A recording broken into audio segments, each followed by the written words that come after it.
on YouTube. Oh, okay. Oh, we are live on Okay, YouTube. nice. Hey. Hi, Daniel. Hey, Daniel. Daniel, like it, okay? Because the more you like it, the more people we reach. How was school, kid? I got you. Everybody like this live. All right.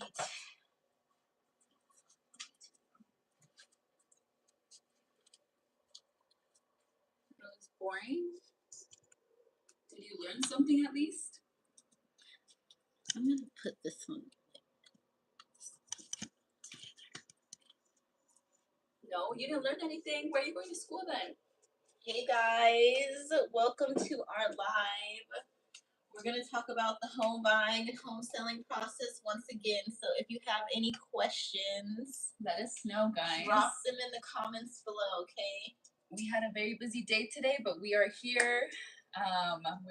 We just did our final walkthrough for a property that we were in escrow in for 21 days. We met this client off of TikTok. Yes. And he trusted us, and we brought him to the closing table. So we're planning on handing keys on Monday. So if you want that to be you this year, if you want to go from liking our live to meeting us in real life and getting into a home, send us a message. Send us a message, okay? My phone number's up here, guys, but we will be talking about the home buying process today. Si tengo alguien que habla español, también hablamos español. Bueno, yo hablo español. What's up, Instagram? If you guys have any questions for us about buying, selling, investing, what your purchase power is in this market, let us know. We're going to have our lender partner on shortly, and he is going to give us some numbers if anyone has any questions about what they can afford, what interest rates are right now, all that good stuff. All of that. Hi, welcome, Flaco. And I think Juan the plumber is here again. Hi, Juan. Hey, Juan. We have good news, Juan. The property that you helped us out with the estimate, we're closing. We're handing keys on Monday. So thank you, because you were a part of that. You've done it again, Juan. Thank you for your services. And if you're looking for a plumber in the San Fernando Valley, we have a check good out Juan the plumber, okay? He's Juan, the #1 plumber on TikTok. And he also posts videos of his work that he does. Instagram, what's up, y'all? Hey, Kim. Hey, Alicia. Hi, Holly and Cheryl. God is the Truth is back on our live. Welcome back. All right. Got some people on Insta looking at us. What's up, YouTube? Oh, hey, YouTube. Hi, YouTube. Wow, we've got 32 people on YouTube. Hey. Hello, my name is Nicole Eugenio, and I'm Eva Cannon. We are SoCal Realtors. So if you guys have any questions about buying, selling, investing, even if you don't live in California, we love to be a free resource for everyone who has any questions about real estate. And if we can't help you, we'll direct you to somebody who can. Exactly. We want this live to be as interactive as possible, so hit us with your questions. If you are just recently joining our live, my name is Nicole Eugenio. This is Eva Cannon. We are both real estate agents here in Southern California. Yes, we do sell near Hollywood. So right now we're located in San Fernando Valley, and we work in all surrounding areas. Our office is actually right in Studio City, so we're right next to Hollywood. Hey, everybody on YouTube. Hi. What is good? Hi, I'm 7. Baby, call your parents over. Tell your parents to come watch this so that they can buy another house. But yes, we do sell in Hollywood, guys, and today was a very eventful day. We had our final walkthrough on a property. We actually met this client on TikTok, and we helped him get into his home. We closed at $1.4 million, and our client is currently going to go into the home with some equity. $300,000 in equity moving in. Like, that's crazy. Not only did we negotiate the seller's credit, we negotiated the price. It was listed at a way higher price, and we were able to, cut it down, and he's going into the home with some equity already, which is awesome. Yes. YouTube, ask us some questions, okay, guys? If you guys have any questions for us, let us know. Don't be shy. We're here to answer questions. No question is a dumb question. Thank you, Eric, for the likes and for the hearts and the prizes. You guys like this, okay? Send us some likes. Send It us some helps the likes. engagement go up so that we can reach more people. The people that need us. And if maybe it's not you, maybe you know a family member, send them this live.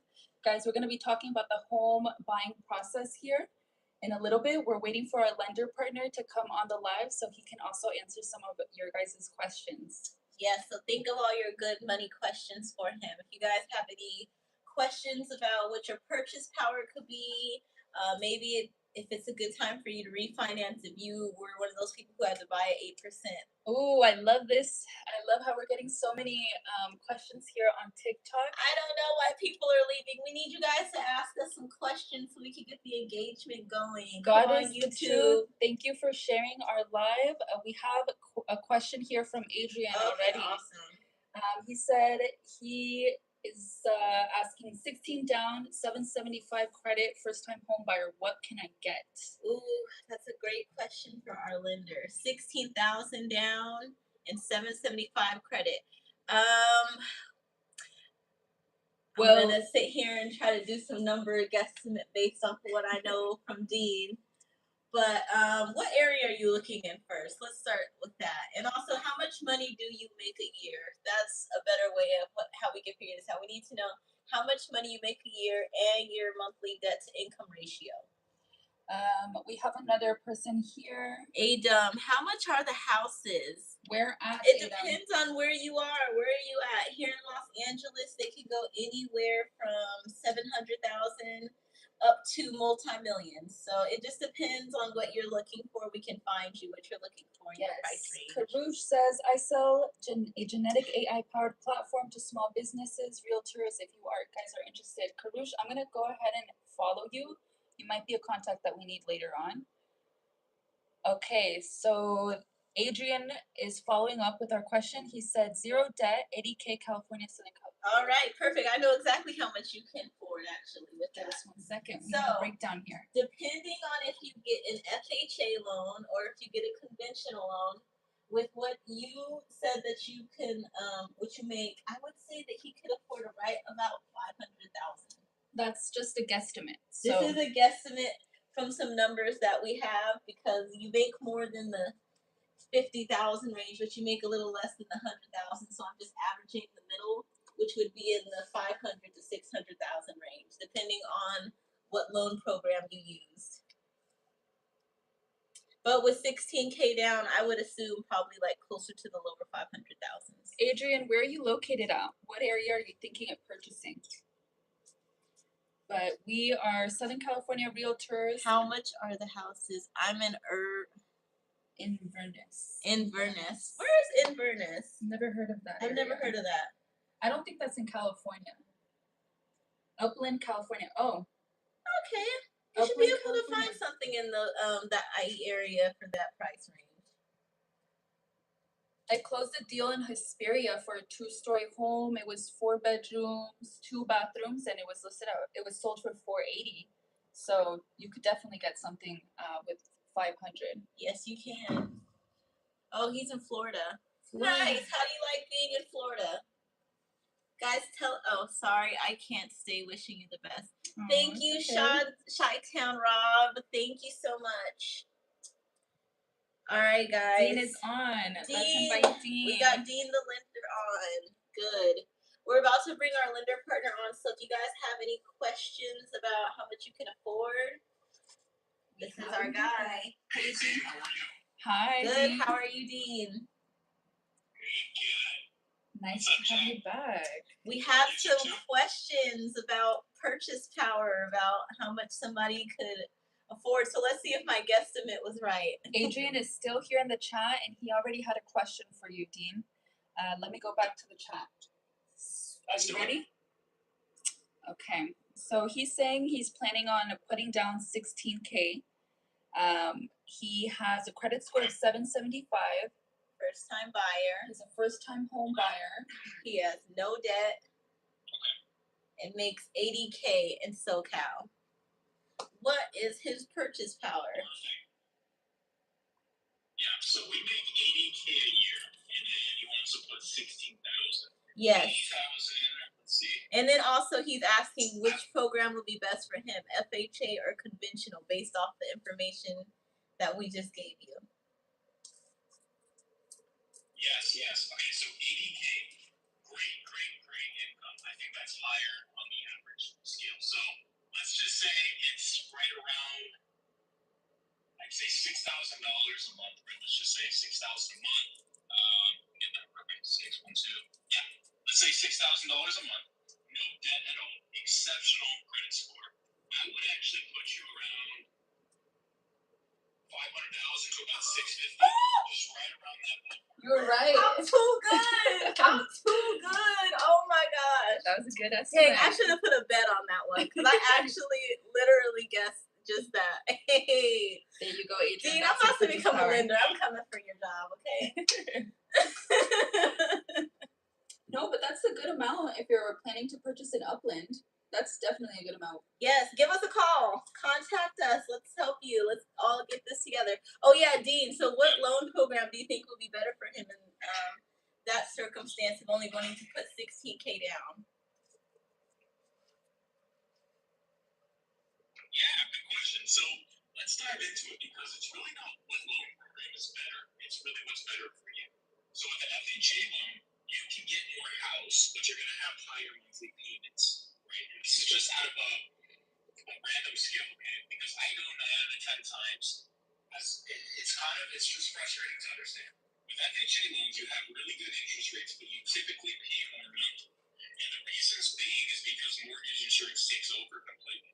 So when you go conventional, you have less purchasing power because under conventional umbrellas, they only allow you to use 50% of your income, where FHA allows you to use 57% of your income. Your total monthly income, let's say. So if it was up to me, I would love to remove extra fees that I don't need to pay for if I don't want to pay them. So I would lean towards a conventional, but of course you have to bite the bullet and say I'm going to have to afford less of the house. So instead of 650,000 on an FHA loan, you'll probably be able to get 600,000 on a conventional. Does that make sense, guys? 600. Is what we're saying making sense to you guys? Adrian, Andy, what's up, Andy? That is Hey, Nicole in the Andy. flesh. Okay, your favorite person. We're looking forward to our call, Andy. Andy is on the live, Dean. We have a call with him tomorrow. What's up, Andy? Hey, we look forward to hearing back from you, buddy. We really do. We're already planning our weekend. All right, so just let us know what houses you like that we sent over to you, okay, Andy? Let us know. We'll schedule some showings for you. Let's get a house. Thank do you, it. Sam. I'll wave at you. Oh, you can wave at people? Okay. Can't Hey wait. to everybody on Instagram, Sam, Shandon, and Ronell. If you guys have any questions for us, please do feel free to Let us send them. know. Oh, they all left to send their name. They're shy. It's okay. Can't wait looking it over. Good. Let us know if you need any more information on the properties. Yeah. We're really excited to go out there and so go see them with you. Okay, we have another question from Adrian. He is asking, how important is a credit score when you apply for a loan?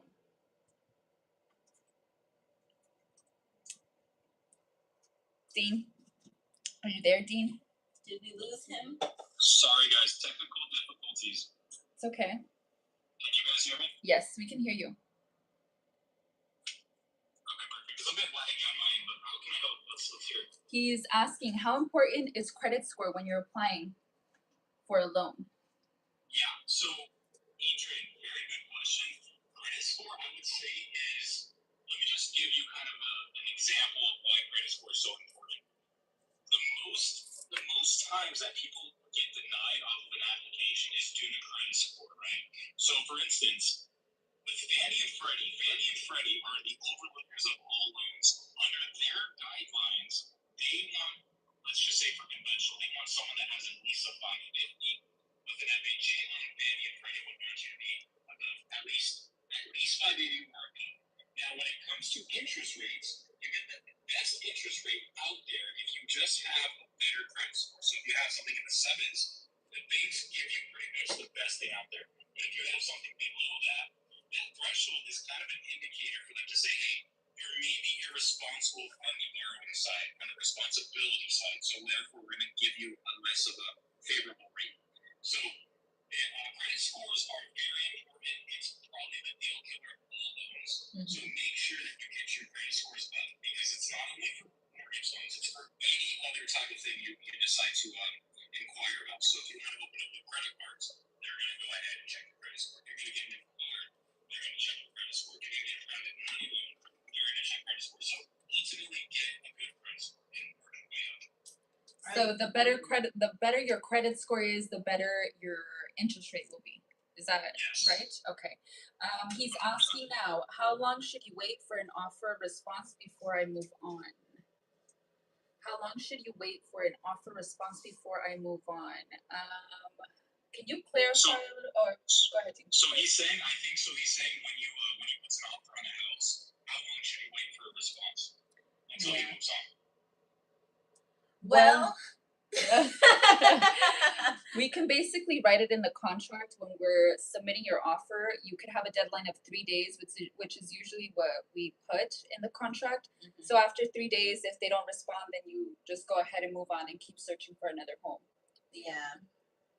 But to apply pressure, we can put a expiration date on the offer, so that adds a little bit more pressure to the sellers to respond in a timely manner. And then we have another question from Cody. Is it best to buy property under a LLC or under a trust? Yeah, great question. Great question. Now this gets into the realm of like, how can we better ourselves when we do taxes, and how can we give our offerings, our assets? This is a great question, and let me tell you what this is. When you put this under an LLC, it triggers something in a loan, right? It basically tells them, hey, this is going to be a business purpose, more so an investment. When you have a business purpose or an investment type of loan, the banks make it very hard for you to make a profit because at the same time, an investment means you want to make profit in the near term future, now, whatever the case may be. So they're going to give you higher rates, they're going to give you less favorable terms. So what I think you should do is close this under a primary, then a year or 2 or 3 years down the road, or call us, and I can kind of give you a full game plan what to do. But 2 or 3 years down the road, you would then just change over the deed, right? You can call any escrow officer. I have one that I love. I absolutely love her. She will make sure that she changes the deed without triggering a quick claim deed, meaning you have to kind of pay for the deed, you gotta pay for filing. So it's really just the way that you do it, and this is for business purposes, right? For tax purposes, so you can make it. Hey there, if you have any real estate questions, drop them in the comments below. Okay, guys. And a trust is basically speaking, right? So if something, God forbid, happened to you, then that asset would be frozen into the courts, but then the courts have a direction called a will of how they would want those funds to be dispersed. So a trust is good, but I think putting it under an LLC for tax purposes is better. There you go, Adrian. That's your. And oh wait, Cody, that was for you. And then Alex is asking here, as a soon-to-be agent, how many times do I cold call or attend the meetings at the brokerage? Every day. You have to get as You involved. gotta prospect every day. You have to get as involved as you can, especially as a new agent. You want to just put yourself everywhere. Literally, tell everyone that you're an agent. The more you invest into your business, the more you're gonna get out of it. Adrian is asking, when should I remove contingencies on a home? I want to stay protected as long as I can. That's a good question, Adrian. Man, you have some real estate background, Adrian. You're knowing about contingencies. Yeah. So there's 3 major contingencies in an offer. That's the appraisal contingency, loan contingency, and inspection contingencies. So after you do your inspections, you negotiate the repair for costs. Is that repair for costs? Request for repairs. Request for repairs, sorry. So we'll send the request for repairs. We'll see if the seller will either repair what needs to be repaired or give you the credit so that you can have the money in your pocket to fix it yourself. Or we could do a special little trick that we know of where we can basically get them to get a check directly to your vendors of choice at close of escrow. So you want to work with some agents who know how to do that, because not everybody knows how to do that, hit us up, okay? Hit us up. But once, basically, you need to pick a good agent so they can back you up on all of this. Yes. But we're the ones that can guide you on and let you know when it's safe to remove contingencies. Because of course, if you're putting your earnest money deposit, it can be a We big want chunk. it to be protected. And also, when we open escrow, Nicole and I send out a document that has a list of important dates by which these things need to be removed, so that you can always know where we are in the process, just in case you feel like you do want to back out. We can guide you how to do that properly so you don't lose your money. Exactly. And then the appraisal contingency, once the appraiser goes out there, gives you the appraisal, and comes back at value, then you can go ahead and remove it. The loan contingency, the lender knows a little bit more about that, but Yeah. once he knows that everything is good to go, everything is cleared off, and your loan is set, then he will let you know when to remove that When contingency. he gives us the clear to close, that's when we will go ahead and remove that contingency, because we know that we're set to have a successful closing. Everything's good to go. Ain't that right, Dean? Yes, ma'am. That's exactly what we need to do. We need to leave the contingencies intact until we feel comfortable. So if anyone is telling you and forcing you to remove the contingencies, beg to differ, say no, or else you lose that deposit. Adrian, that's a good Adrian, that's a good question. He's asking, if I put down earnest money and I back down, do I get my money back? You do if it's within the contingency period. If it's within one of the contingency boxes. So say that during the investigation part of it, you find something like moisture in the wall, and you just say, okay, like, this is too much, I'm not comfortable proceeding with this house. Well, then you have the right to cancel the contract based off of the findings in the investigation period. But we have to make sure it's within that time frame, so that you can get your money back. But yes, you can back out of the deal and get your earnest money deposit and start shopping again. Yeah. And you know what? It has happened to us. We're not gonna lie. And we're just here to protect our clients. Do you flip houses? Dean does. Dean does flip houses. We look for houses for investors. Yes, we do. We find the houses for the investors to flip. But one day I do want to flip a house. That actually is one of my goals one day. Yeah, that's my goal too. Flip it, list it, and then profit off of it. Do it all over again. Any other questions from us from YouTube? Do you guys have any questions? Thanks, guys, for the likes. If you guys have any questions for some local realtors, we are here to be a free resource to you. Even if you don't live in Southern California and you want some questions answered, drop them in the comments, guys. All right, we have another question here from Adrian. How do I buy down my rate? Oh, perfect question for Dean. Great question. So a lot of lenders don't give you a list of options, right? Meaning they'll give you one rate and one rate only. When you work with Eva, Nicole, and I, we'll go ahead and demonstrate different options. So we'll say, hey, if you want a 5.875, this is going to be the cost associated with that rate. Now, what I can give you at no cost is that rate. Now, if you want a rebate, meaning if you want a rebate back, so if you take on a higher rate, the bank says, wow, you're going to take on a higher rate, I therefore should give you some reward, some incentive, right? They're going to give you that rebate back to inherit that higher rate. So I give you pretty much options. Whatever's best for your family. If you're low on, assets and you need to cover the closing cost, we'll go ahead and do that. But if you just want to inherit a better rate for affordability, then we'll go ahead and I'll give you the price tag for that rate buydown. Okay? Now, if you're talking about temporary buydowns, like a 3-2-1 buydown, there's a cost associated with that as well. It comes in with a different product, but essentially your rate drops from the standard rate that you're advertised. It drops 3% the first year, 2% the second year, 1% the first year, and then it reverts back to the actual advertised rate. Okay, we are getting a lot. Thank you, Dean. Thanks I hope that answered your question. We're getting more questions in the chat, but I want to, hit everybody up and not miss a question. Question, not sure how you guys feel about this, but what do you think about wholesaling? Dean, you have experience in that, no? That's a popular question. Yeah, let me knock this one out quick because I know we got a bunch of questions. So wholesaling, cockroaches lay the earth. Don't ever do it. Don't ever listen to someone that does it. There's no skill set that you have to obtain to do this. It's really just making money off of someone else's asset with a premium, right? Of course, wholesalers will say, hey, it's my connection. I have an investor that there's a with the cash buyer, yada yada yada. Don't listen to that. Put yourself on the market. List it with the best agents in the world. Give them a call. Get your full value. Nice. Okay. Short and sweet. Next question. Help me buy a house. Universal Soldier, are you a veteran?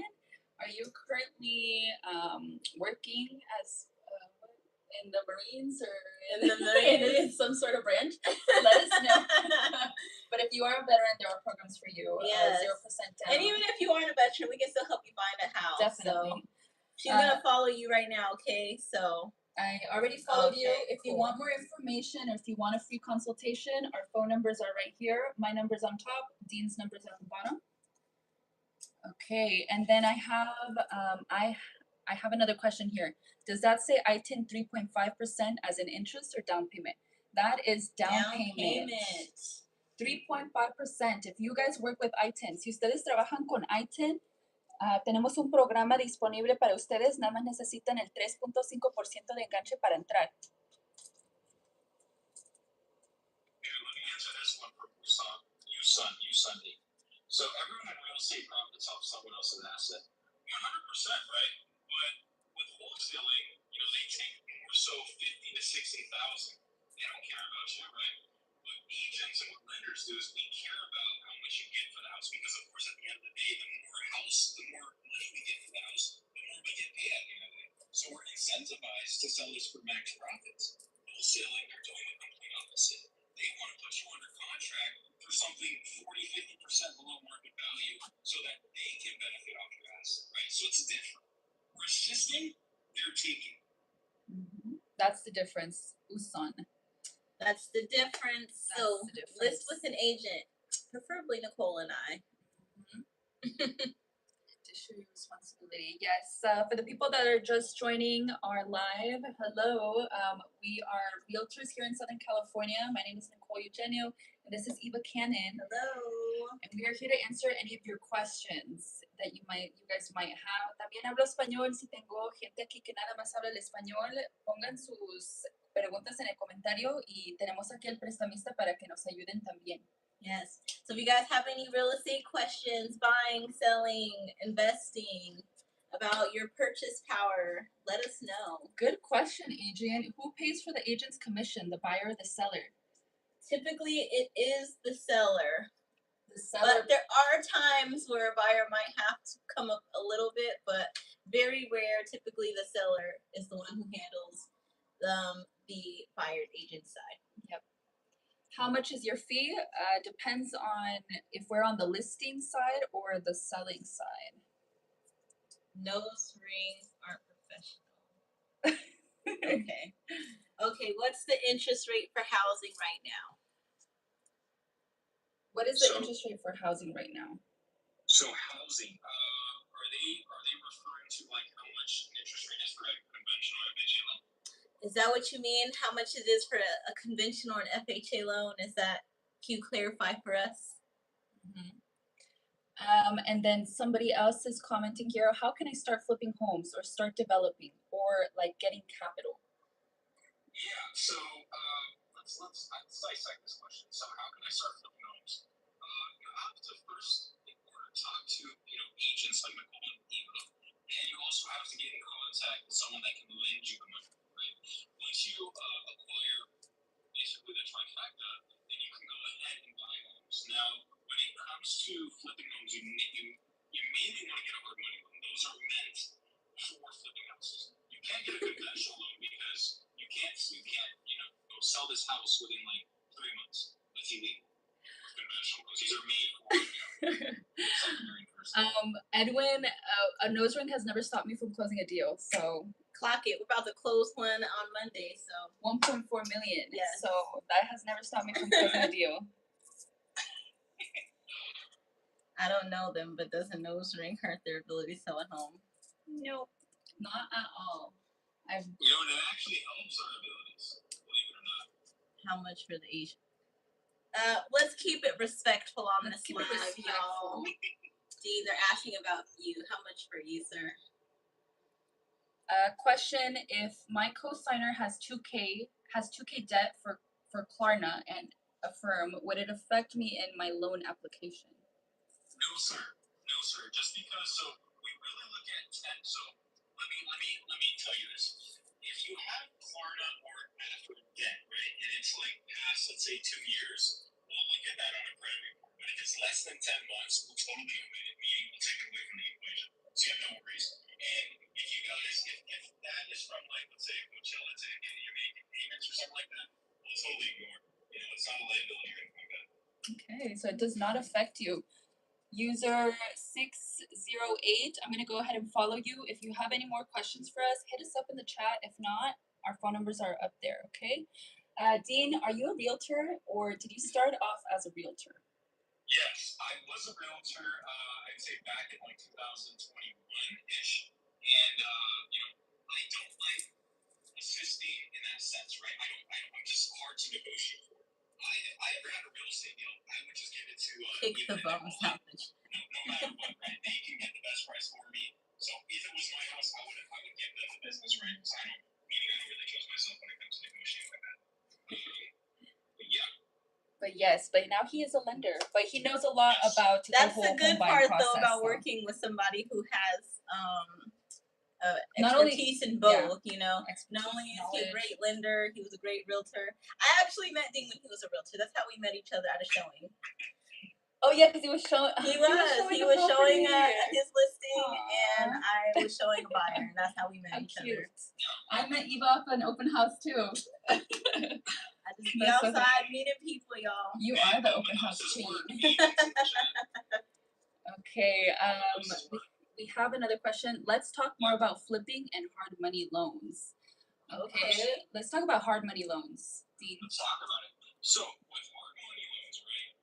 We have to look at your investment portfolio. What I mean is, How much is we her have to look commission at on a your house like that experience. one? If you're not a well-experienced investor, the bank is going to give you, 15, 20% down terms. Right now, I'm giving my investors probably 5 to 10% down, and they can draw up to however much the renovation budget might be. I do not